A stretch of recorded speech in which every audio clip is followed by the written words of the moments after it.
Hello and welcome to this video where we will go into the virtual warehouse. So I will create a virtual warehouse in SQL script in SnowSQL, and then we'll configure it a little bit. So moving on to Visual Studio Code.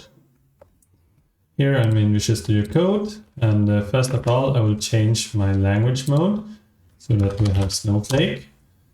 Yes, and start with showing warehouses. No active Snowflake session. Right, I need to go into Snowflake here and I need to sign in. And also when I'm signing in, actually, I think I do need to have, yeah, exactly. If you have multi-factor auth, please complete the MFA process. Okay, I'll just go into my phone and do that. Approve. Yes, so I'm inside of Snowflake. So show warehouses, let's do that. Okay, and here we see a few warehouses that I have. And if you have just started out, you have fewer warehouses than I have, but that's no issue. So let's create our warehouse. Create the warehouse, demo warehouse. And with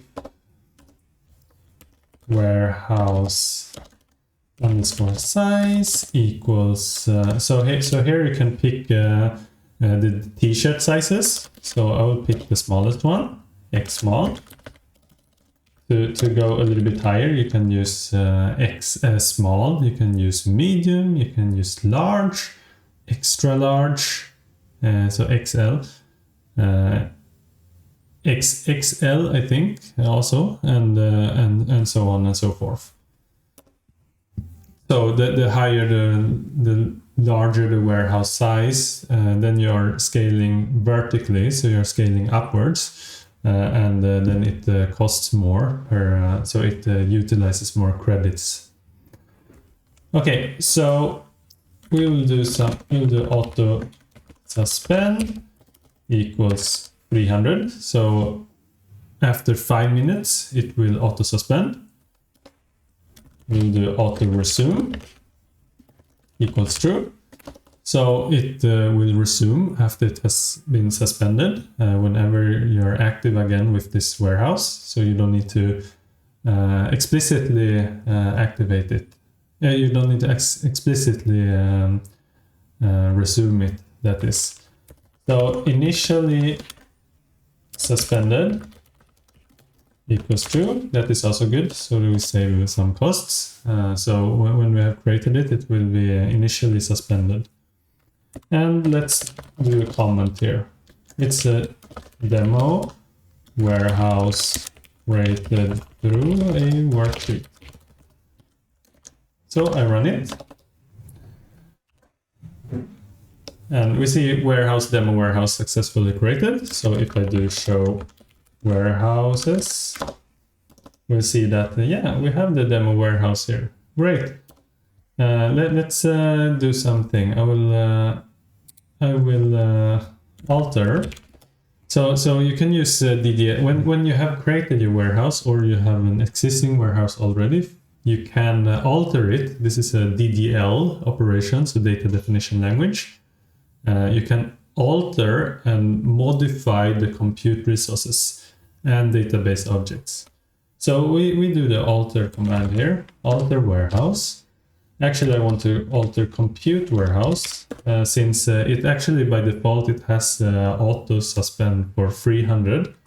However, I'll set it to set auto suspend equals 60. So I'll make it into 1 minute instead. So after 1 minute it will suspend if it has been idle for 1 minute, and this is to decrease the cost. However, if you have a lot of smaller operations that you run sequentially, then it will means there's a risk for the warehouse to start and stop and start and stop and start and stop, and this will incur more costs. So this is a trade-off that you have to investigate yourself before deciding.